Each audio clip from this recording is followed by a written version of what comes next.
Hey, leuk dat je kijkt. Welkom bij Toertje de Basics. Ik ben Steven. En ik ben Nienke. Wij wonen in een busje en bevragen onszelf en mensen door heel Europa naar de basis.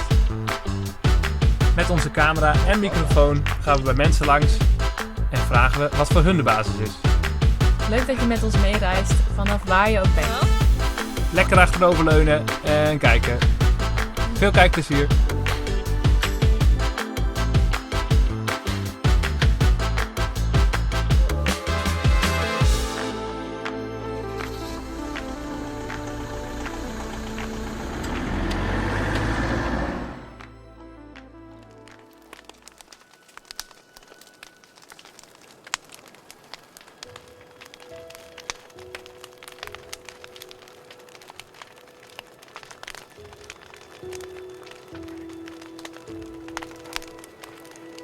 Ook al moet hij 40 minuten met de bus mee. Ook al staat hij om 6 uur op, hij is gewoon blij. Ja, dat doet mij heel veel. Dat ik weer zeg maar het kind heb wat ik altijd al zag. En voor mij was Nederland gewoon klaar qua drukte. Ik had een wereldbaan. Ik heb hele leuke vrienden en kennissen om me heen daar. Alleen, ik voelde me eigenlijk niet thuis in het land, zeg maar. We rijden naar de familie waarmee ik 1,5 jaar in Zweden heb gewoond. We woonden eerst in Zuid-Zweden in verschillende huisjes. En zomers had ik mijn eigen caravan. Een tijd later zijn we in een tipi gaan wonen. In het noorden van Zweden, zonder voorzieningen. Zo'n ervaring verbind je op een speciale manier. Onderweg hebben we het over deze YouTube-serie. En voel ik angst over dat we dit aan het doen zijn. Het filmen van onze reis, dit delen met jullie. Ik heb mezelf juist aangeleerd een beetje veilig op de achtergrond te blijven staan. Behoorlijk uit mijn comfortzone dus. Maar daar waar je weerstand en angst zit, zit ook je groei. We komen aan bij de familie. Eigenlijk ga ik, als het even kan, ieder jaar bij ze langs. Dan praten we bij over het leven. Altijd heel fijn om elkaar weer te zien. Ik ontmoet weer een prachtige kat.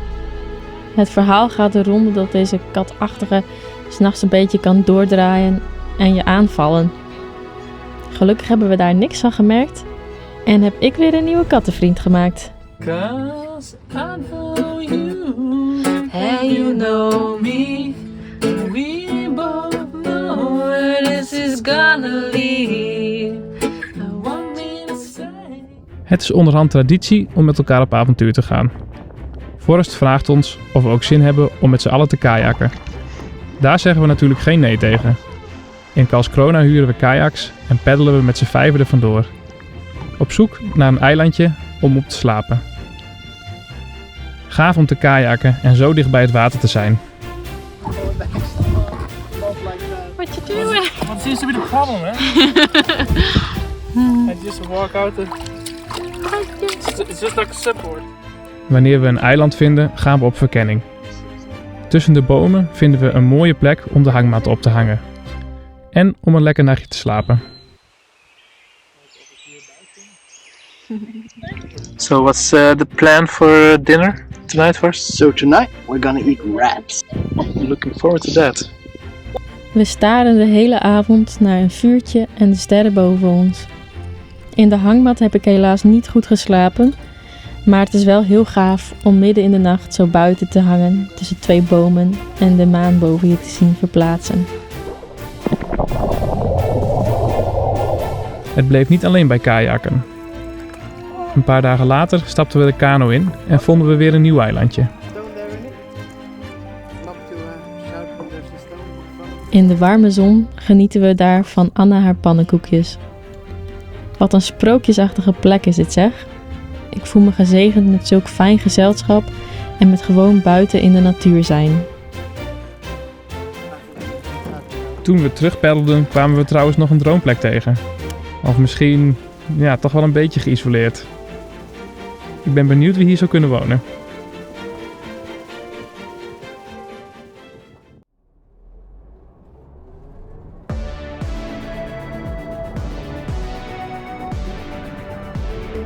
Sinds onze reis zijn we voor het eerst even niet bij elkaar.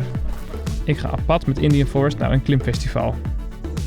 Leuk om even met de jongens op pad te gaan. Als vanouds, even met de boys, good old times. Het voelt toch goed om de bus een keer voor mezelf te hebben. En wat tijd alleen te hebben. Ik geniet ervan in mijn eentje te dansen, te tekenen en een lekkere maaltijd te maken voor mezelf.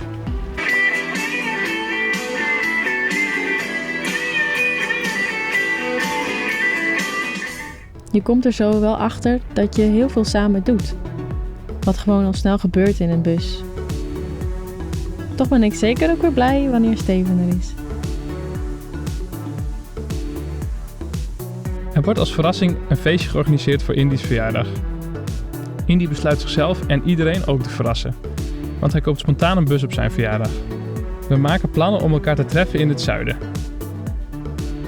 Na het vieren van zijn verjaardag vertrekken Nienke en ik richting het noorden.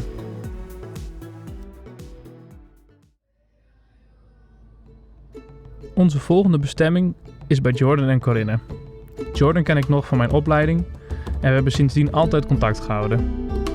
Ze wonen op een prachtige plek tussen de Zweedse bossen, waar ze ons uitnodigen om 's avonds rond het vuur te komen zitten. Daar praten we bij.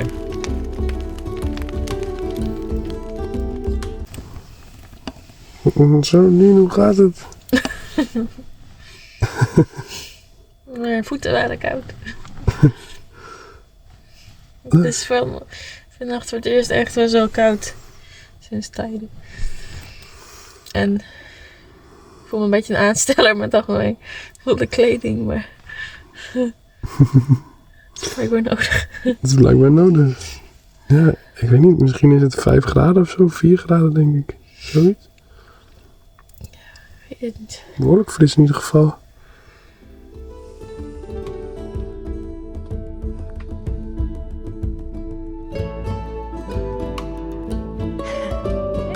Net zoals vroeger gaan Jordan en ik eerst studeren, of in dit geval werken. En daarna is het tijd om even als vanouds te gamen, iets met orks en elfen. We wandelen door het bos, plukken blauwe bessen en Corinne en ik maken zelfgemaakte jam. Ook wordt hier Star Wars geïntroduceerd in mijn leven. En ik word fan. De diepere betekenis en de thema's over licht en donker, goed en kwaad. I like that.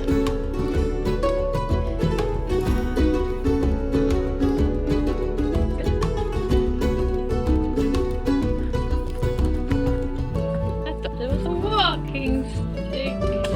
Oh man. De zoektocht van de staf. Yeah.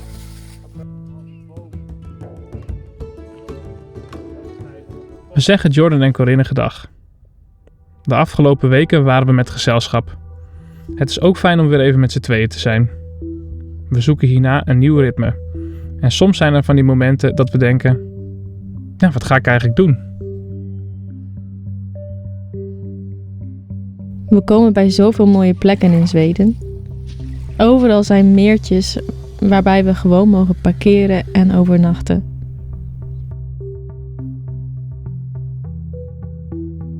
We rijden flink wat kilometers richting het noorden om bij Frederica uit te komen. Dit is waar ik in een tipi woonde. Leuk om Nienke mee te nemen down memory lane. Gaan we heen, lieverd? We gaan het land oprijden. En dat wordt een beetje spannend, want het is off-road. Het was een beetje overwoekerd. Dus dat hebben we net aan de kant gedaan. Maar ja, het is nog steeds spannend. Laten we het proberen. Yes, we gaan nu maar even die brug over, geloof ik, hè? Ja.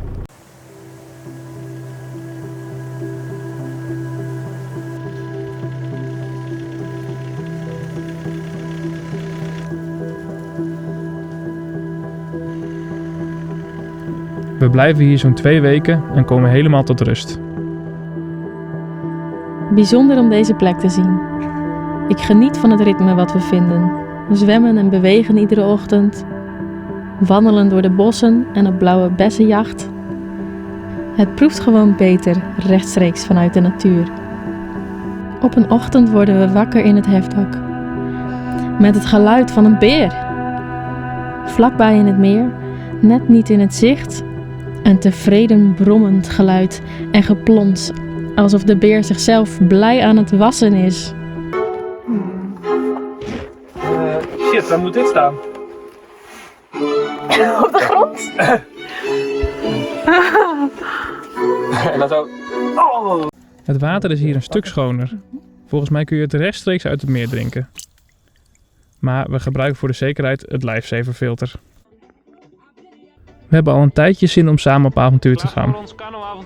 Ik weet dat er op het vlot nog een kano klaar ligt die we mogen gebruiken. Spullen pakken. Met Winnie 2 trekken we erop uit. Dat is de naam van de kano.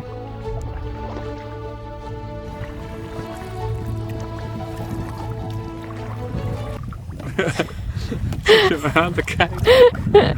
Zit je me nou te filmen en zo aan te lachen? Ja, moet ik je nog wat vragen? Schatje. Schatje, met je schatje. Stoere vent. Hey. Nee. Nou, we zijn dus aan het varen op dit meer en... ja.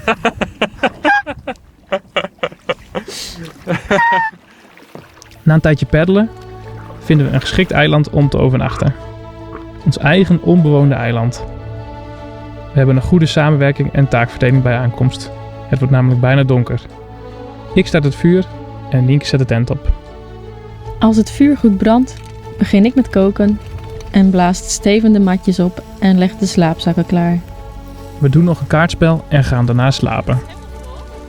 Wat opvalt is dat het echt pikken donker en super stil is. 's Ochtends horen we eekhoorntjes rondlopen in de takken boven ons. Een mooie ervaring.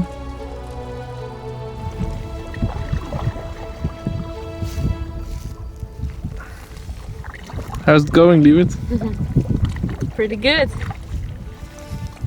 We hebben lekker geslapen vannacht. Op een private island. Vuurtje gemaakt, gegeten. Niet koud gehad. Ik was een beetje bang dat we het koud zouden krijgen. Viel alles mee. Tenten uitgetest voor de eerste keer. Oeh. All good. Een paar dagen later zijn we een beetje lui en dan hebben we geen zin om eten te koken. We gaan op zoek naar eten en komen uit bij camping Frederica Braber. Het blijkt dat een Nederlands stel dit runt en het is hier net begonnen. Na een lekker maaltje raken we in gesprek en hebben het over hun verhaal hoe hun camping-eigenaren zijn geworden. Kort daarna vragen we of ze ook voor de camera iets willen vertellen. Tijd om te vragen wat voor hun de basis is. Bij mij is zeg maar ja, de basis dat je gezin gelukkig is. Dat elk gezinslid zich thuis voelt. Nou, dat is wel hier het geval, vind ik. Want nou komt de oudste blij uit school. Dus ja, dat is voor mij wel de basis. Maar ook gewoon meer terug naar de natuur. Niet meer zeg maar in hokjes wonen zoals dat je in Nederland doet. Niet meer de drukte, geen files meer. Dus ja. En dan ga je naar de winkeltjes zeg maar om boodschappen te doen. En daar is geen gehaast, geen gestres, geen geduw. Ja, dat is gewoon lekker wonen. Ja. Dus ik had zoiets, ja. Dat wil ik wel. Ik ben zelf ook vanaf jongs af aan zeg maar, verhuisd. Ik ben geboren in Lekkerkerk. En toen zijn we naar België verhuisd. En in België zijn we een paar keer verhuisd. Toen terug naar Brabant. Dus een echte vaste plek heb ik nooit gehad. Zeg maar. Ik heb overal wel wat vrienden overgehouden. Dus voor mij was het belangrijk van ik wil een basis hebben voor mijn kinderen. Ik hoorde mijn kinderen elke keer zeggen van wat moeten we doen? Ik weet niet wat ik moet doen. Dus nu hebben ze rust. En dan merk ik wel dat mijn kinderen zeg maar gewoon kind zijn. Zowel op school als buiten. Ze kunnen de natuur in, ze kunnen zwemmen wanneer ze willen. Onze oudste die krijgt heel veel prikkels altijd binnen. En als hij te veel prikkels binnenkrijgt, dan krijgt hij een soort vulkaanreactie, zo noemen wij het. En dan explodeert hij. Dan kan hij zich niet meer uiten, dan kan hij helemaal niks meer, alleen maar boos worden. En in Nederland werd dat niet begrepen, want dan zit je in een klas met 30 kinderen en 1 leraar. Ja, dat is gewoon voor hem te veel prikkels. En toen zijn we hier naartoe gegaan. En zijn 18 kindjes, 2 leraren en hij vindt het geweldig hier. Maar hier komt hij gewoon heel blij uit school. Ook al moet hij 40 minuten met de bus mee. Ook al staat hij om 6 uur op, hij is gewoon blij. Ja, dat doet mij heel veel. Dat ik weer zeg maar het kind heb wat ik altijd al zag. Ik moet er gewoon van huilen. Dus ja, dat is voor mij terug naar lekker leven. Ja. Ja. En voor mij was Nederland gewoon klaar qua drukte. Ik had een wereldbaan. Ik heb hele leuke vrienden en kennissen om me heen daar. Alleen, ik voelde me eigenlijk niet thuis in het land, zeg maar. En toen we dan eindelijk hier een paar keer op vakantie zijn, hebben we gezegd van we gaan de stap maken. Dus, en dat begint eigenlijk al heel laag, die basis dan, totdat je nu hier bent. En je probeert je kinderen gewoon een rustiger leven te geven. En meer tijd. Ik bedoel, ik werkte onregelmatig. Ik zie ze nu elke dag. Ook al zijn we druk af en toe, we zien ze wel elke dag. Soms kwam ik uit mijn nachtdienst, zeg maar. En dan zwaaiden we bij de stoplichten naar elkaar. Ja, dan ging ik naar mijn werk en hij is nachtdienst. Ja, dus echt als gezin zijnde zag je elkaar een stuk minder dan nu. Ja, absoluut. Ik wil gewoon vrij kunnen zijn en doen wat ik wil. En als ik in Nederland een vuurtje wou maken, dan moest het of helemaal achter in mijn tuin. Want anders hadden de buren er last van. Stond de barbecue tegen de schutting aan. Dan zei de buren van de geur komt naar binnen. Ja, allemaal dat soort kleine dingetjes. En dat begon me zo te irriteren. Ik denk van nee, we moeten hier weg. Nou nog een eigen huis en dan is het compleet. We hebben nu nog een huurhuis, maar in de loop van de tijd dan willen we toch wel een eigen huis hier hebben. Ja, dan vind ik dit wel een ideale droomplek in Zweden. Ja. Je hebt alles hier. Je hebt bergen, je hebt meren, je hebt alle seizoenen. Ja, daar hou ik van. We voelen ons hier echt wel vanaf dag 1 thuis. Dus en welkom. Ja. Ja. Dat is wel heel belangrijk. Ja. Ja, ik hoop uiteindelijk dan inderdaad een stuk land te kopen. Hier kan het best wel hectisch zijn, zeker in de zomermaanden. Er staat alles vol, er lopen er 80 tot 90 mensen over de camping en met eten. Ja. En dat je dan thuis komt, zeg maar dat je echt rust hebt. Dat je buiten staat, dat je echt helemaal niks hoort. En dat heb je nu hier al. Als je gewoon stil bent, dan hoor je helemaal niks. Maar dat is voor mij de ideale plek om te wonen. En inderdaad, je hebt hier min 40. Maar je hebt hier ook plus 33. En dat valt niet te bevatten, want het is 73 graden verschil. Maar je hebt het. En ik vind het heerlijk. Kom onder je schelp, onder je steen vandaan. Er is zoveel meer dan alleen Nederland. Het hoeft niet speciaal Zweden te zijn. Maar ga de wereld ontdekken. En dat kan ook met kinderen. Maar kijk wel naar het land wat het land te bieden heeft. Je kan wel in één keer naar een land verhuizen waar ze helemaal niks hebben. Waar de scholen niet goed zijn. Waar de politiek niet goed is. Het is jouw leven. Je leeft maar 1 keer. En straks zit je bij je 60 en dan zeg je van, hadden we het maar gedaan. Wij zitten hier nu vanaf mei. En hoe vaak dat we dat nu al gehoord hebben van mensen die hier zijn. Of het nou Zwitsers zijn, Nederlanders, Belgen, Duitsers, Italianen. We hebben Amerikanen gehad. We hebben zoveel nationaliteiten gehad. En die zeggen allemaal, dan zijn ze boven de 50. Ja, we hadden het vroeger echt moeten doen. We hebben zoveel spijt dat we het niet gedaan hebben. Zoveel respect dat jullie het wel hebben gedaan. Je kan erover praten, je kan erover breien, over lullen. Maar gewoon doen. Volg je droom. Dat is het enige wat ik kan zeggen. Durven ja. Vooral. Ja. Want het is meer, zeg maar, je geeft je zekerheid op. Maar durf te leven zoals dat je zelf wil leven. En niet geleefd worden. Nee. En geld verdienen moet je overal. En werken moet je overal. Maar als je wil werken, is er werk. Maakt niet uit wat je doet. Dus dat. Weer een pakkend verhaal. Het maakt me bewust dat zowel omgeving als schoolsystemen zoveel impact hebben. Het bepaalt hoe je leven eruit ziet. Best belangrijk voor je basis als je het mij vraagt. Als we erin rijden, dan moeten we ook weer eruit rijden. Dus daar gaan we dan maar weer. Een week later of zo. Dankjewel vlot, dankjewel land. Dankjewel, mooi. Fijn water daar. Geweldig. Yes, zo'n fijne plek. Patrick en Corina hebben het over het opgeven van zekerheid. Voor onze busreis vonden wij het ook best moeilijk om zekerheden los te laten. Wat willen we eigenlijk opgeven voor onze dromen? Na het interview bedanken we de plek in Frederica voor de mooie tijd en beginnen aan onze tour richting Noorwegen. We zien je daar. Later!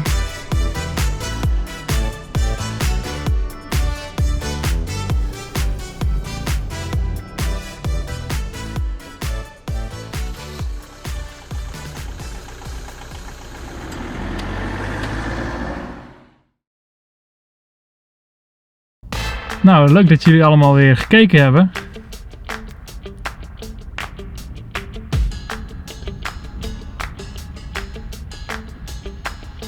We zijn Zweden ingegaan. Volgende keer zullen jullie bergen zien. Volgende keer gaan jullie bergen zien. En dat is geen bedreiging.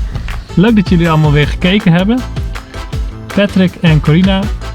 Heel erg bedankt voor jullie verhaal. En jullie als kijker ook bedankt voor het kijken. Tot de volgende keer maar weer. Tot de volgende keer.